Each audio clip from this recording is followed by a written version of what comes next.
साथियों नमस्कार, मैं हूं नीरज पटेल और आप देख रहे हैं नेशन जनमत। 14 जुलाई को श्री हरिकोटा से चंद्रयान 3 की सफल लॉन्चिंग की खबर जैसे ही सामने आई, मोदी सरकार और बीजेपी के अंधभक्तों ने केंद्र सरकार के राष्ट्रवाद से इसको जोड़ करके महिमा मंडन शुरू किया।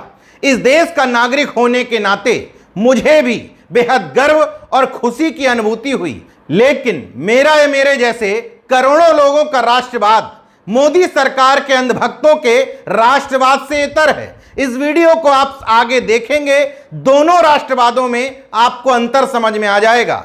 दरअसल मोदी भक्तों का राष्ट्रवाद सिर्फ और सिर्फ मोदी सरकार के महिमा मंडन तक सीमित हो जाता है। उनके लिए राष्ट्र का मतलब मोदी और बीजेपी की तारीफ है। अगर इनके खिलाफ या इनसे सवाल पूछा जा रहा है तो वो शख्स राष्ट्र विरोधी है। और यही अंतर गोदी मीडिया और जन सरोकारों की मीडिया में भी है। चंद्रयान 3 की सफल लॉन्चिंग के समय मोदी जी की तस्वीर दिखा दिखा करके बताया जा रहा था कि मोदी सरकार में एक और बड़ा चंद्रयान सफल हुआ। निश्चित तौर पर इसकी तारीफ होनी चाहिए थी, मगर असली राष्ट्रवाद का पैमाना यह है जब उस राष्ट्र या देश के अंदर रह रही जनता और समाज खुशी हो, क्योंकि राष्ट्र या देश देशवासियों से, राष्ट्रवासियों से, जनता जनार्दन से बनता है। मगर गोदी मीडिया उस राष्ट्रवाद के शोर में राष्ट्र के अंदर रहने वाले लोगों के दुख दर्द तकलीफें नहीं दिखाएगी,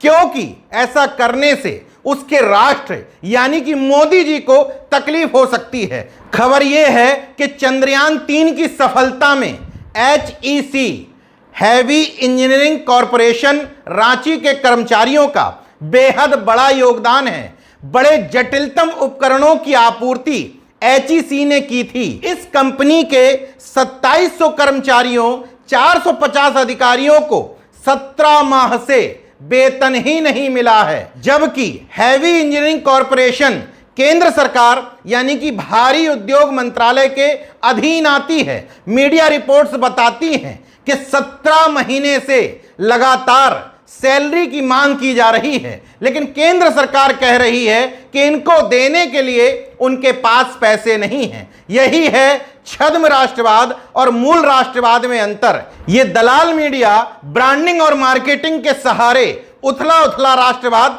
दिखाती है, लेकिन उस राष्ट्रवाद की सफलता में राष्ट्र के नागरिकों का योगदान क्या है और उन नागरिकों की दशा और परिस्थिति क्या है, किस तंगहाली में जी रहे हैं, ये नहीं दिखाती है। खबर यह भी बताती है कि SC के कर्मचारी कहते हैं कि चूंकि उनके अंदर देश के लिए कुछ करने का जज्बा था, तो बिना सैलरी लिए हुए भी वो दिन रात मेहनत कर रहे थे। और इसरो ने जिन जिन उपकरणों का ठेका SEC को दिया था, उन उपकरणों की आपूर्ति दिसंबर 2022 में ही पूरी कर ली गई थी। इसके बावजूद केंद्र सरकार इन कर्मचारियों की सैलरी पर ध्यान नहीं दे रही है। मोदी जी की जिम्मेदारी महज तस्वीर लगवाने तक, ब्रांडिंग, मार्केटिंग और महिमा मंडन करने तक सीमित है।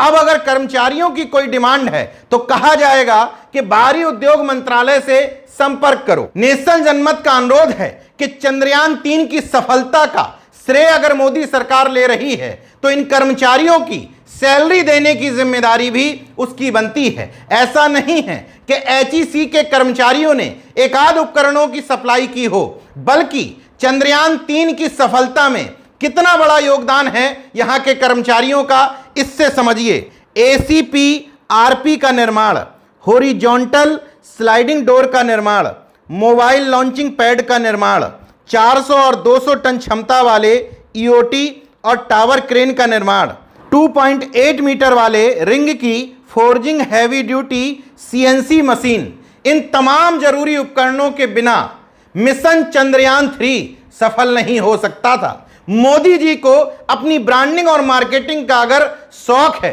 कोई दिक्कत नहीं, लेकिन इन 2700 कर्मचारियों का घर 17 महीने से कैसे चल रहा होगा। मीडिया रिपोर्ट्स कहती हैं कि तमाम कर्मचारियों को PF का पैसा मांगना पड़ा, नाते रिश्तेदारों से उधार मांगना पड़ा। यही है छद्म राष्ट्रवाद और वास्तविक राष्ट्रवाद में अंतर। अगर ये राष्ट्रवाद केवल मोदी और बीजेपी तक सीमित ना होता तो सफल लॉन्चिंग का श्रेय लेने से पहले इन कर्मचारियों की सैलरी का भी ख्याल रखा जाता। अब देखना यह होगा कि इस खबर के सामने आने के बाद मोदी सरकार इन 2700 कर्मचारियों के घर के रोजी रोटी का जुगाड़ करती है या छद्म राष्ट्रवाद के शोर में इन कर्मचारियों की आवाज दबा दी जाती है। क्योंकि अगर सैलरी मांगने के लिए प्रदर्शन कर दिया गया, आंदोलन कर दिया गया, तो ये सभी कर्मचारी जिनकी शान में कसीदे गढ़ते हुए गोदी मीडिया इनको राष्ट्रवादी और त्यागी बता रहा है, कहीं इन कर्मचारियों को भी पाकिस्तानी आईएसआई का एजेंट या राष्ट्र विरोधी न करार दे दे। देखते रहे नेशन जनमत, जागरूक और सजग बने रहिए। जय विज्ञान, जय संविधान, जय लोकतंत्र। धन्यवाद।